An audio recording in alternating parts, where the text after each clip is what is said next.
O anime começa com uma mulher segurando um bebê na chuva. Ela deixa ele na porta de um lugar estranho e fala que reza pra ele ser forte quando descobrir o seu destino, o chamando de criança de suas esperanças. A cena corta pra uma estação de metrô com o nosso protagonista subindo as escadas da estação. Uma senhora derruba o conteúdo da sua mala e ele se oferece pra ajudar. Após juntar suas roupas que caíram, ele tenta pegar a mala da senhora, dizendo que ajudaria ela levando a mala lá pra cima, e nessa hora a neta dessa senhora aparece ali dando um chutão na cara do protagonista, pensando que ele era um ladrão. A cena corta com ela se desculpando por ter se enganado e se apresentando. Seu nome é Junko e revela ser estudante da Academia de Magia. Pelo uniforme do protagonista, ela presume que ele também estuda lá e pergunta qual era a sua classe. Ele responde que não sabia ainda, pois era um estudante transferido, e se apresenta. Akuto é o seu nome. Eles pegam o trem flutuante e partem para a academia. No caminho, ela pergunta se ele quer trabalhar para o governo, pois os estudantes de lá têm emprego garantido na capital imperial, mas ele diz que quer ajudar as pessoas, se tornando o sumo sacerdote, que pelo visto é a posição mais importante, pois ela fica impressionada com a ambição dele. Ela diz que é preciso muita determinação para se tornar um, mas o Akito fala que tá preparado. Ela diz também que vem de uma família de protetores do império e os dois decidem ser amigos. Para selar essa amizade, eles usam uma tradição da família dela envolvendo a sua espada, e caso qualquer um dos dois traíssem o outro, eles morreriam pela espada. Eles chegam na escola e ela apresenta ela para ele. Os dois se separam e ele vai para a enfermaria. Lá, uma médica e também professora chamada Mitsuko recebe ele e o leva para uma sala cheia de estudantes transferidos, assim como ele. Ela coloca eles para passarem por uma espécie de pássaro mágico que dizia a condição de saúde deles e qual seria a sua profissão futura, tipo o chapéu seletor de Harry Potter, mano, que fala qual vai ser a casa da pessoa. É mais ou menos isso, tá ligado? A mesma ideia aqui. Quando chega a vez do Akito, ele pensava que sua profissão destinada seria de sumo sacerdote, mas quando ele faz o teste, o pássaro revela que ele seria o Rei Demônio, a maior ameaça da sociedade. Todos ali se desesperam e a professora pede para todos voltarem para suas salas. O anime revela que há 100 anos atrás a guerra deixou o mundo mergulhado no caos e uma certa pessoa usou a arma dos demônios para tentar destruir o mundo. Essa pessoa era o autoproclamado Rei Demônio. Ele é levado pela sua professora Mitsuko até a sala e no caminho ela diz que graças à sua futura profissão muitas pessoas vão tentar matá-lo. Ou seja, o cara já começou na escola cagado de medo. Eles chegam na sala e ele percebe que era a classe A, a mesma classe da Junko, que olha pra ele com uma cara feia quando vê. Ele tenta fazer um discurso pra causar uma boa impressão, mas piora tudo. Ele se sente e a professora decide colocar a Junko como representante de classe, assim como no ano anterior, mas segundo um aluno chamado Hiroshi, eles deveriam escolher outra pessoa e nomeia o Akuto. Mas ele, em uma tentativa de parecer legal, recusa essa oferta e fala que a Junko deveria ficar com a vaga mesmo, dizendo que se encaixaria melhor em uma tarefa de limpeza ou algo assim, mas mais uma vez o tiro sai pela culatra, porque o serviço de limpeza da escola significa matar pessoas ou destruir coisas para proteger os segredos da escola ou algo do tipo. A sala toda fica com mais medo ainda dele e a Junko se levanta puta da cara dizendo que ele tava a envergonhando e chamando ele pra um duelo. Ele pega ela por trás, no bom sentido, hein, rapaz, e tenta acalmá-la dizendo pra ela confiar nele, mas não adianta. Ela tenta acertá-lo, mas ele segura o golpe dela. Do nada, correntes de poder começam a se espalhar pelo braço dele e a professora, sentindo que isso ia dar ruim, faz uma barreira mágica em volta neles, dizendo pra todos se abaixarem. Esse duelo destrói a sala de aula inteira. Após as coisas se acalmarem, ele conhece esse garoto de antes, chamado Hiroshi, que diz ser seu servo e o admira. O Akito pergunta onde ficava o dormitório das garotas e ele pensa que o Akito queria fazer algo de errado, mas não, ele só queria pedir desculpas a Junko mesmo. Ele bate na janela dela de noite 3 vezes e ela abre a janela puta com ele novamente, perguntando se ele não cansava de envergonhar ela, e vai atrás dele tentando matá-lo de novo. Ele para em uma floresta e uma garota estranha de cabelo vermelho simplesmente pensa que ele é um príncipe que cruzou a floresta para encontrá-la e tenta protegê-lo dela. Antes de receber um ataque mortal da Junko, ele lança uma bola de energia nela que causa um buraco imenso na floresta. Como se as coisas já não tivessem loucas o bastante, uma garota chamada Korone aparece ali dizendo que é uma observadora. A cena corta pra uma garota de cabelo vermelho chorando e um garoto que parece muito o Akito dando um amuleto de pássaro a ela e indo embora. Na floresta, essa garota chamada Kurona cura a Junko com uma pistola estranha e ela vai embora correndo. Ele tenta segui-la, mas ela o impede, dizendo que um deus deu ordens pra ela observá-lo e fala que gostaria de discutir sobre o incidente com ele na presença do diretor. Do nada, a garota de cabelo vermelho desaparece, deixando suas lingeries pra trás. O Akito pega neles e ela, que tava invisível, vai embora com vergonha. Detalhe que ela tem o mesmo amuleto de pássaro da garota do começo. Seu nome é Kine. Na sala do diretor, essa observadora, que é uma androide, diz que ele não tinha intenção de machucar a Junko. Após eles saírem de lá, o Akito explica para sua professora como foram os incidentes que ele causou. Após explicar tudo, ela entrega para ele o manual do estudante que permite os alunos se comunicarem entre si por telepatia. Após um dia cansativo, ele vai dormir e no dia seguinte, a caminho da escola, a presidente presidente do conselho estudantil, Fujiko, aparece ali dizendo que se sente melhor em encontrá-lo pessoalmente e mal podia acreditar que ele seria um rei demônio no futuro. Diz também que se ele precisasse de qualquer coisa era só chamá-la, e ele, encantado, diz que ela é a primeira pessoa que entende ele desde que chegou na escola. Mais tarde, ele liga pra ela usando a telepatia e fala que queria fazer as pazes com a Junko, mas se fosse lá pessoalmente causaria outro mal entendido. Então ela pede pra ele encontrá-la nas montanhas, mas ele diz que dificilmente a Kurone sairia do pé dele, pois foi feita pra observá-lo, mas a Fujiko responde que tem como desativar os androides puxando a cauda deles. Ele então vai pras montanhas junto com a Kurone e busca uma forma de ver a cauda dela no caminho, mas leva uma porrada da Kina, que estava invisível, e ao cair ele finalmente vê a cauda dela, mas não tem a oportunidade de puxar. Andando mais um pouco, um monstro aparece, um cachorro gigante muito brabo. Ela diz que esse cachorro se transformou em monstro após muito contato com humana ou algo do tipo, eu sinceramente não lembro. Sabendo disso, o Acto pula nele e usa sua magia para retirar toda a mana desse cachorro, fazendo ele voltar ao normal. A Kurone diz que nenhum mago fez isso antes e reportaria isso depois. O cachorro então encontra a Kina escondida no mato e ela sai do seu modo invisível, mas volta logo após ver o Acto e sai correndo. A Kurona então fala que pelo visto ela não pode deixar tudo invisível, como as roupas que veste, e se abaixa para abrir uma mala com as roupas dela. Nesse momento sua cauda fica exposta e o Acto aproveita para puxar e desativá-la. A Fujiko aparece e convida ele para fazer parte do comitê disciplinar para manter os estudantes na linha e não os deixarem fazer algo errado. Ele aceita e antes de ir embora ela dá pílulas mágicas a ele e uma pistola. Se ele atirasse uma pílula nele e outra na Junko, então ela poderia entender os seus sentimentos e ver que na verdade tudo não passa de mal entendido, e fala pra ele usar isso como um plano B. Ele liga a Kurone de novo puxando sua cauda e mais uma vez eles veem a Kina fugindo do cachorro. O Acto diz que já viu aquela joia antes e lembra que deu isso pra uma garota no passado, se perguntando se aquela era a Kina. Ela abraça ele com medo do cachorro e após algumas coisas pede pra ser amigo dele. A cena corta pra Fujiko ligando pra Junko. Ela a avisa de que o Acto queria conversar com ela em particular e pediu pra ela conversar com a Junko por ele. Ela pergunta por que ele faria isso e a Fujiko mente dizendo que ele a ameaçou e coisa do tipo. A Fujiko, abrindo uma passagem secreta no seu quarto, diz que tudo correu bem e que ela poderia observar tudo dali sem precisar fazer nada, e uma voz estranha pergunta o que ela estava planejando. Ela responde que não falta muito pro futuro rei demônio se tornar seu escravo e chama essa voz, que era uma cabeça dentro de um frasco, de irmão. Um flashback mostra o passado da Fujiko com ela brincando com seu irmão. A cena corta com ela perguntando pra sua mãe sobre seu irmão e a sua mãe diz que ele não estava lá. Ela descobre que seu irmão morreu e a sua mãe diz que ele falhou em sua missão e que ela ficaria em seu lugar como a herdeira da família. Ela então diz que ficaria forte e após a abertura a gente vê ela adulta discutindo sobre o Acto com seu irmão. Ele diz que ela se tornou muito má, já ela diz que os poderes do Acto batem com os ideais dos magos sombrios e que ele seria a pessoa que destruiria o mundo no futuro. A cena corta pra ele tomando banho junto com Hiroshi. Sim, dois homens tomando banho junto, detalhe que eles estavam no banheiro feminino ainda. Ele elogia o Acto por seduzir e ainda humilhar a líder pública da escola, que é a Junko, e o Acto não entende o que ele quer dizer com líder público. Ele explica que a escola tem um lado secreto com alunos que fazem parte de um grupo que usa magia negra para propósitos malignos. O Acto imagina que além da líder pública também existe um líder desse lado sombrio, mas o Hiroshi diz que não sabe e sai peladão do banheiro feminino como se fosse a coisa mais normal do mundo. Mais tarde, a Fujiko liga pra ele e fala que conseguiu convencer a Junko de se encontrar com ele. Ele agradece e logo após vai pro conselho estudantil, que aceitam a sua posição como membro do comitê disciplinar. Já na aula, ele discute se teria que puxar a cauda da Kurone pra se encontrar com a Junko, e é exatamente isso que ele faz mais tarde quando tava no quarto sozinho com ela, chegando numa espécie de subsolo bizarro onde os dois deveriam se encontrar. Ele leva uma porrada na cabeça pelas costas e cai duro. Um grupo se amontoa em cima dele dizendo que ele não era nada demais, mas ele se levanta, entende como controlar a sua magia e usa ela pra torturar eles lentamente. Eles tentam atacá-lo, mas ele defende os ataques e após derrotar todo mundo, pega o líder do grupo e quase o mata, mas quando vê a Junko no seu lado, ela acusa ele de tentar matá-los pensando que foi por nada, mas ele explica que só tava se defendendo. Obviamente ela não acredita nisso e não tendo outra escolha, ele pega a arma pra usar a pílula de entender sentimentos, mas quando ele puxa o gatilho nada acontece. Ele então vê que a arma tava vazia e a Junko foge dali dizendo que voltaria com mais gente pra derrotá-lo. A cena corta pra Fujiko, que tava observando a luta e acha estranho a pílula ter sumido e revela que aquela pílula na verdade fazia qualquer pessoa jurar lealdade a ela. Ele explica pra Kurone que desligou ela e foi ver a Junko sozinho e ela diz que ele deveria tomar responsabilidade por isso. Ele disse que vai e por isso foi ver a sua professora. Essa punição acontece com a escola anunciando pra geral que ele tentou tomar a escola pra dominar o mundo e chamando a Junko junto com todos os simpatizantes pra caçá-lo. O ponto chave é que a punição duraria por 1 1 hora. O Hiroshi aparece ali pra ajudá-la, mas ele diz que apenas deveria fugir por 1 hora. A punição começa e ele tenta fugir, mas logo é cercado e fica sem saída. Ele e a Junko têm uma conversa rápida, mas logo ela tenta dar o golpe final nele, mas é impedida pela Kina, que aparece ali dizendo que o Akito na verdade é um cara legal e que a Junko na verdade gostava dele e que apesar de ficarem brigando, eles são grandes amigos. Isso é o suficiente pra fazer as pessoas que estavam ali com ela imaginarem que ela estava trabalhando com ele e se voltarem contra ela. Ela então é forçada a passar pro lado dele na batalha, mas antes que a coisa ficasse feia, a Kurone dá uma bazucada de longe em direção à luta que explode arroz pra todo lado, porque segundo a Kina, arroz é a única coisa que pode unir todo mundo. Realmente, mano, arroz é bom demais, mas se botar uva passa estraga.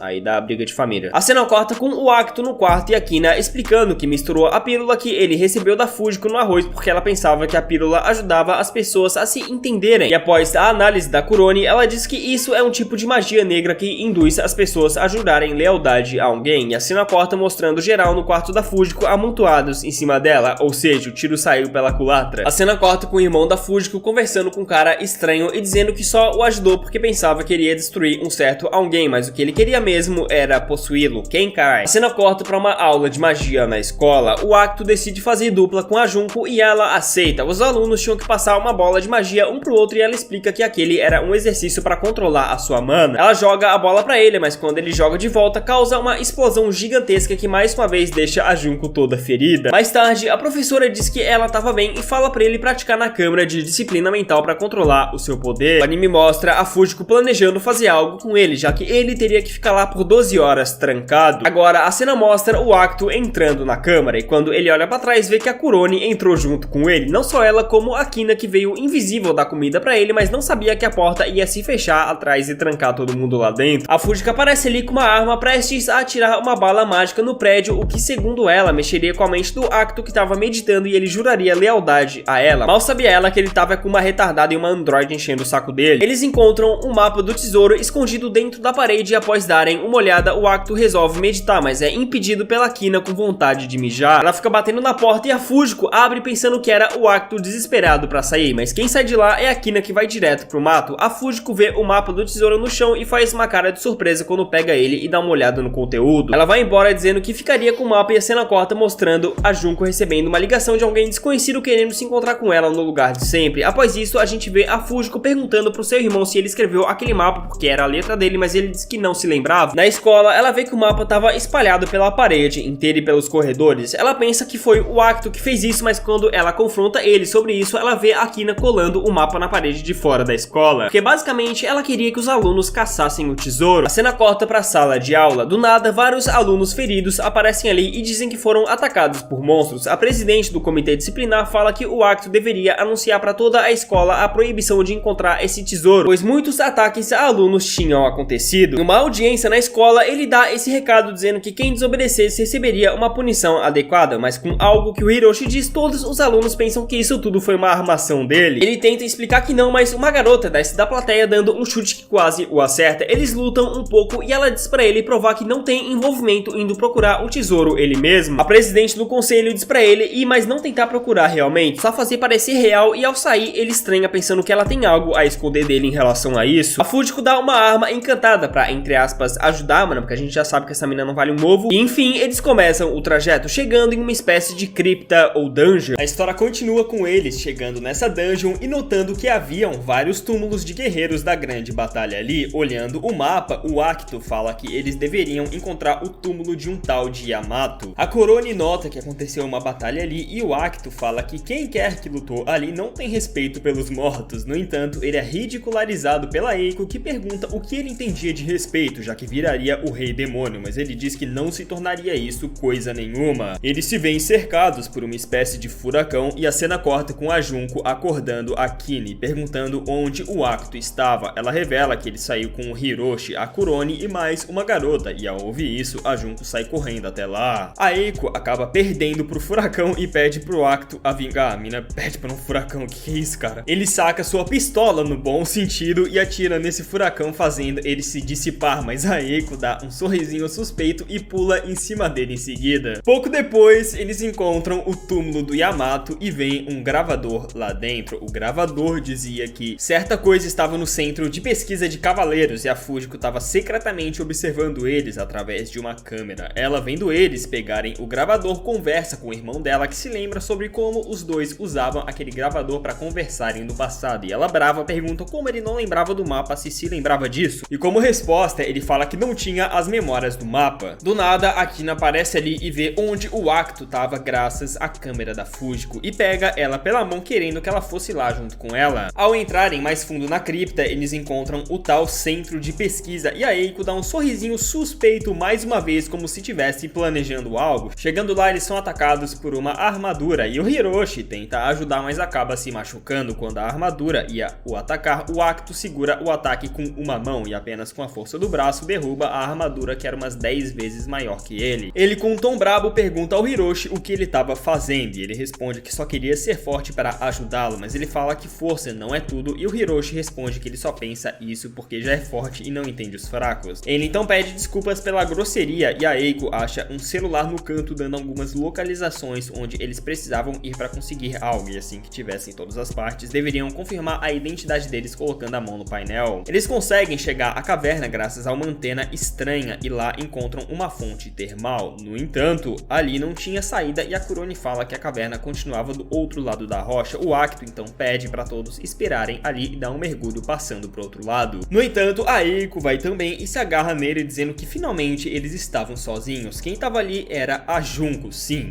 É que ela acabou caindo ali enquanto ia até a cripta. Ele pergunta se ela sabia o que era o tesouro e ela fala que era algo que o antigo rei demônio deixou, mas não estava planejando nada com isso e apenas achava que fazia sentido ele ter aquilo. De repente, a Junko aparece ali os atacando do nada, pois não sabia que era eles. Assim que ela descobre, ela ataca de qualquer forma, mas não o Acto e sim a Eiko, além de avisar o Acto que a Eiko era uma agente imperial. E a Eiko fala que foi enviada ali para ver se ele conseguia resistir ao seu destino. Enquanto as duas lutavam, ele vê um santuário e um lobo pula ali de cima, pronto para atacá-las, mas o Acto dá um socão nele e consegue fazê-lo fugir. Ele nem nota, mas tinha abraçado a Junko e a Eiko fica braba, pensando que ele escolheu a Junko e joga a chave do santuário para ele e vai embora. A Junko explica que correu assim que ouviu que a Eiko tava com eles e ela explica que a Eiko é sua arqui-inimiga. Em seguida, a Kina e a Fujiko chegam ali e ela, com uma carinha de vilã, pergunta o que eles já haviam encontrado. O Acto mostra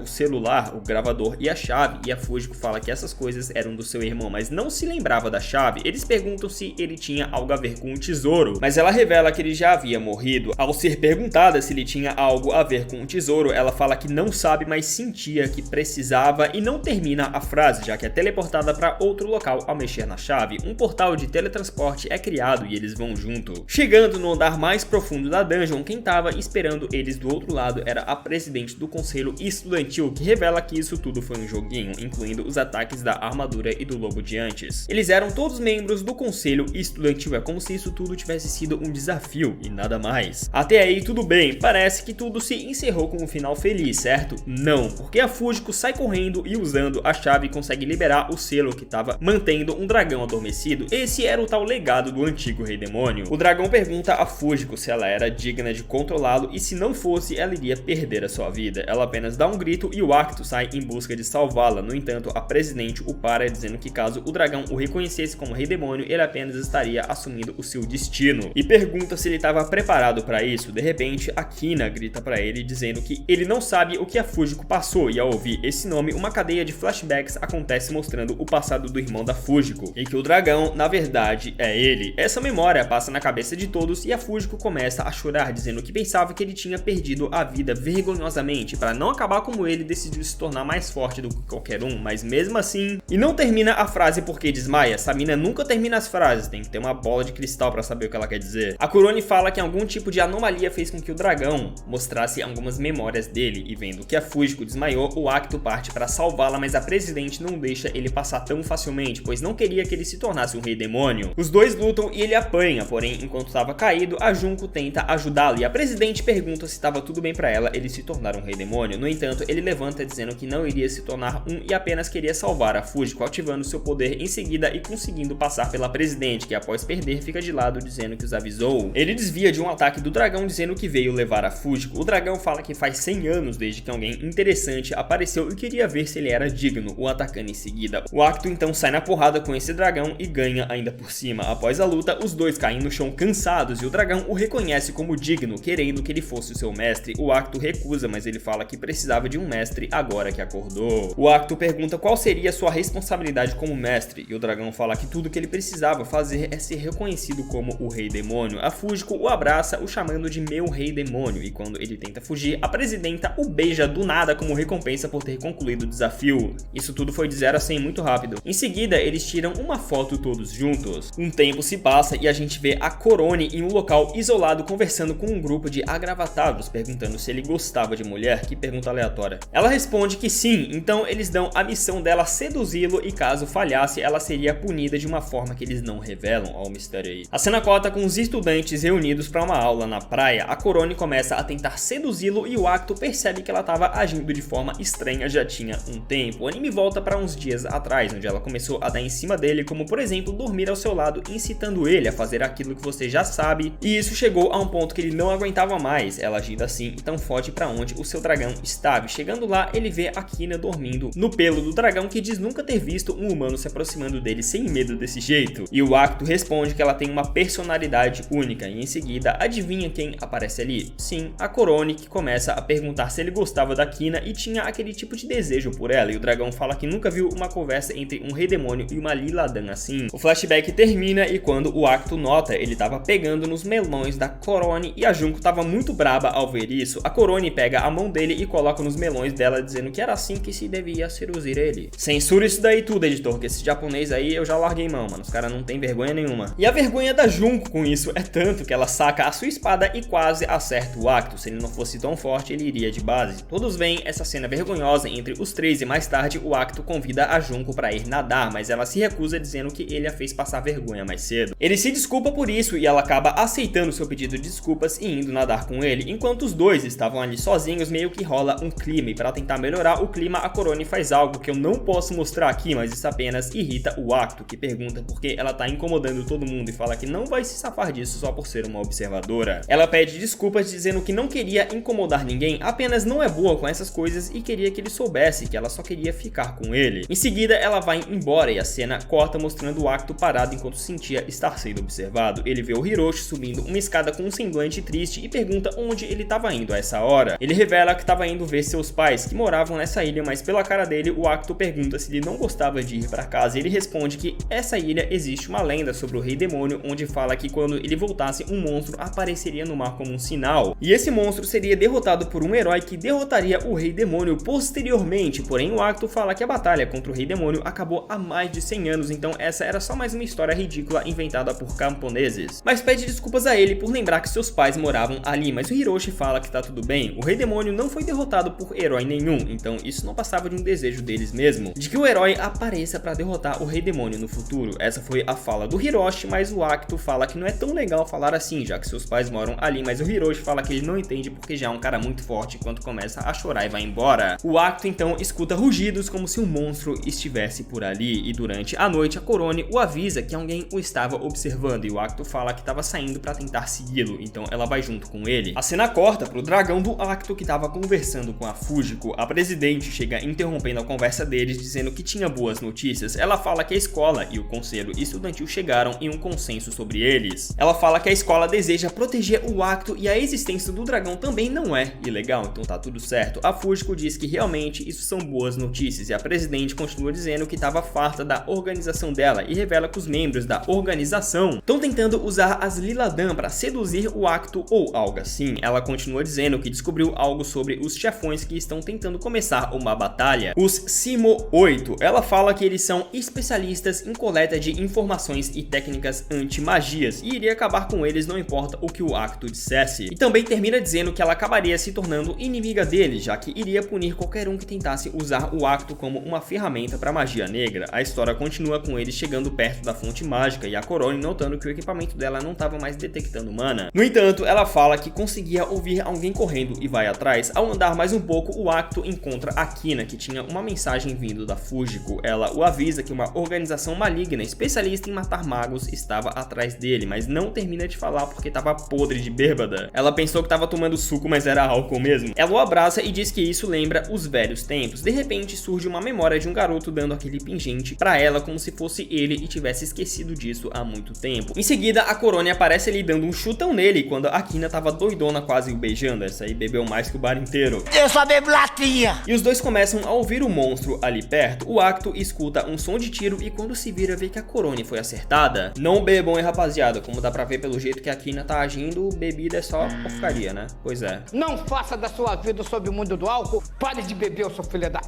Um flashback acontece mostrando que o Hiroshi está destinado a se tornar um herói, mas a professora não acredita e fala que deve ter sido um erro. De volta ao presente, a Korone diz que ficaria bem e pergunta o que ele sentia pela Akina. O Acto entende como ela não gostando de ver os dois juntos, mas ela fala que isso é ruim pra ela e continua dizendo que falhou no seu objetivo, então teria que ir embora e talvez nunca mais o visse. Ela então abre um portal e vai embora, enquanto o Hiroshi estava sentado em frente à sua casa conversando com sua irmã, que pergunta se era verdade que tinha um rei demônio em sua escola, e ele responde que alguns chamam ele disso, mas diz que ele não era o rei demônio que a vila estava preocupada, e ele era amigo dele, deixando sua irmã impressionada. Ele ouve seus pais conversando lá dentro, orgulhosos por ele ser um futuro herói, mas ouve de alguns moradores passando ali que ele nunca seria um herói, pois é um fracote que nunca aprendeu a nadar mesmo tendo nascido na ilha. Sua irmã tenta o confortar após os dois ouvirem isso, mas ele apenas fala que iria voltar pra pousada fingindo que estava tudo bem. No dia seguinte, a sua irmã pergunta ao Acto se ele era o rei demônio mesmo, e ele se nega. Ela fala que é mentira, pois o seu irmão é o herói, mas o Acto responde que não tem como ele ser, além disso ele nem queria se tornar um mesmo. Mas a irmã do Hiroshi o chama de mentiroso e sai dali chorando. O Hiroshi dá um olhar de decepcionado pro Acto e vai atrás da sua irmã, com a Akina indo atrás dos dois. A Junko repreende ele, dizendo que ele fez cagada, e ele disse que percebeu. Ela vê o Hiroshi parado em um lago e pergunta se ele viu a sua irmã. Ela fala estar impressionada por ele ser o herói, mas ele fala que não poderia ser o herói, e tudo isso aconteceu pois não gosta do sentimento disso. Ele decide contar pra ela como toda a lenda do herói era boba e fala que aquele é o lago da lenda. Akina ouve o rugido de um monstro, mas o Hiroshi explica que debaixo da água tem cavernas e o ar passando por elas causa esse barulho. Ele explica que seu avô construiu um santuário embaixo do lago com uma espada encravada em uma pedra e somente o verdadeiro herói poderia tirar a espada. Eles veem um homem estranho ali perto e chegando perto veem que ele usa uma espécie de som misterioso para atrair uma criatura, um pepino do mar gigante, e ao ver a irmã do Hiroshi, ele tenta eliminá-la por ter visto aquilo. No entanto, Akina tenta chegar por trás tentando salvá-la, mas é pega por esse cara também. A irmã do Hiroshi diz que ele é um herói e iria salvá-la, mas esse vilão chamado Mr. X começa a bater nele sem que ele faça nada para conseguir impedir, já que aquele pepinão do mar era um monstro anti-magia, e esse vilão explica que é um especialista em anti-magia. O Acto vê aquela criatura gigantesca de longe e montado em cima dele estava esse tal Mr. X, que chama o Acto de Rei Demônio, e ele se pergunta se era ele quem estava o espionando durante esse tempo. Ele começa a falar umas coisas clássicas de vilão e dá a entender que matou o Hiroshi, deixando o Acto super puto e saindo na porrada com ele. No entanto, por causa daquela criatura, o Acto não podia usar magia, o que dificultava a batalha. Enquanto isso, o Hiroshi estava se afogando no lago e em pensamento ele finalmente entende que não era forte até agora porque não queria as responsabilidades que acompanham o poder, mas decide mudar isso e chega no santuário onde a espada estava guardada. Ele pega na espada e diz que já é o herói e agora só precisa do poder de um. Com isso, a espada se ativa e se transforma em um relógio ultra tecnológico ficando em seu braço. Uma inteligência artificial começa a falar com ele dizendo que a autenticação foi concluída e o chama de Brave, que em português significa corajoso. Ele decide manter esse nome mesmo. Após configurar tudo, ele ganha uma armadura muito braba. A cena corta com o Acto lutando pau a pau contra o Mr. X por ter entendido os poderes dele. No entanto, o Mr. X atira um laser contra as garotas que estavam ali, mas elas são salvas pela Korone, que aparece ali dizendo que conseguiu um acordo e por isso tá de volta. Ela fala que as técnicas dele não funcionam contra ela e dá um pau nesse vilão. Enquanto isso, o anime mostra a cidade toda ferrada, sendo destruída pelo monstro, porém o Hiroshi aparece ali e usando seus novos poderes acaba com ele facilmente. Ele entra em confronto direto com o Acto, onde os dois empacam um soco dizendo que precisava matar esse vilão para proteger a vila, mas o Acto não deixa isso acontecer. O Hiroshi vai embora com a sua armadura e aparece alguns segundos depois dizendo que foi salvo pelo herói, sendo que o herói é ele. dele, mas o Acto dá um sorrisinho feliz por ele ter se tornado o herói. Claro que o Acto já sabia. A Korone explica que o governo não sabia sobre essa tal Simo-Oi, essa organização maligna que atacou a vila, e juntamente com o pedido de desculpas do diretor da inteligência mágica, eles iriam reconsiderar a autoridade para observarem o Acto, ou seja, ela não precisaria mais ficar de olho nele tentando seduzi-lo. A cena corta com a Eiko perguntando a um homem misterioso porque ele não matou o Acto, e ele responde que ele deveria ter morrido assim que abrisse o selo da dungeon, mas outra pessoa abriu em seu lugar, por isso o futuro mudou, e após a Eiko ir embora, ele abre um holograma do pingente da Kina, dizendo há quanto tempo e perguntando se ela não achava que já estava na hora de eles acabarem com o Rei Demônio. Essa galera de anime curte falar sozinho, viu? Um flashback do passado do Acto acontece com ele entregando aquele pingente a uma garota de cabelos vermelhos igualzinha a Kina e indo embora em seguida. De volta ao presente, a Kina aparece ali enquanto ele estava relaxando e pergunta se ele queria comemorar o aniversário dela. Aniversário esse que ela inventou uma data, já que assim como ele foi deixada em um orfanato quando era criança e não sabia o dia que nasceu. Ao ver o pingente dela, ele pergunta se eles se conheceram há muito tempo atrás, já que deu um pingente igual a uma garota em sua infância, mas ela diz que eles se conheceram quando a Junko atacou. A cena corta com a Fujiko em um local estranho tentando controlar alguns monstros que despertaram pensando que isso agradaria o Acto. O dragão chega ali e fala que como o Acto despertou, todos os monstros em volta da capital devem ter começado a reagir a ele e também despertaram. Uma notícia na TV mostra um aumento no número de monstros e também alguém chamado Brave apareceu derrotando os monstros e minimizando o dano. Vendo essa notícia, estava o Acto e os seus amigos. A Kina come 13 pratos de arroz e depois vai embora. O Acto e o Hiroshi conversam um pouco sobre esse mundo, o governo e tal, e a Korone entra em um assunto bem complexo para resumir aqui, mas basicamente ela fala que nesse mundo existem deuses, e quanto melhor for o poder mágico da pessoa, mais perto ele estará da aceitação de Deus. Mesmo resumindo, é chatinho de entender isso aqui. Após a conversa, o Acto fala que queria criar um mundo justo com as próprias mãos, e o Hiroshi fala que essa foi a mesma fala do Rei Demônio anterior e deveria ficar feliz ao ouvir isso como o seu braço direito, mas pensa sobre a lenda de que no futuro ele poderia ter que derrotá-lo. A história continua com ele convidando a Kina para assistir a aula, mas ela apenas foge dele. Em uma conversa com a Korone, ele entende que a Kina não vai à aula porque é amiga dele, então é mal vista por todos. O Acto então decide dizê-la para não andar mais com ele pelo bem do futuro dela, e mais tarde conversa sobre isso com a Junko, que pergunta o que ele sentia sobre a Kina, mas aproveitando que ele não entendeu, diz que não é nada. Mais tarde ela aparece na cama se perguntando por que fez isso, e a cena corta com a Fujiko tentando reviver o ovo de um monstro, querendo agradar o Acto, mas enquanto ela não tava olhando, a Kina vai ali invisível e pega o ovo dela, querendo usar no almoço no dia seguinte. O Acto pergunta de que era esse ovo e ela fala que não sabe. A Korone chega ali apoiando a ideia de comer esse ovo, dizendo que dava pra fazer um omeletão com ele, porém quando o Acto toca o ovo, ele começa a brilhar e ele no susto joga pela janela. Na mesma noite, ele vê que o ovo tinha aumentado 5 vezes de tamanho, e assim que ele toca, o ovo quebra e dele sai um pássaro gigante que sai voando pela cidade. Com licença, cidadãos, alguém viu o meu pombo?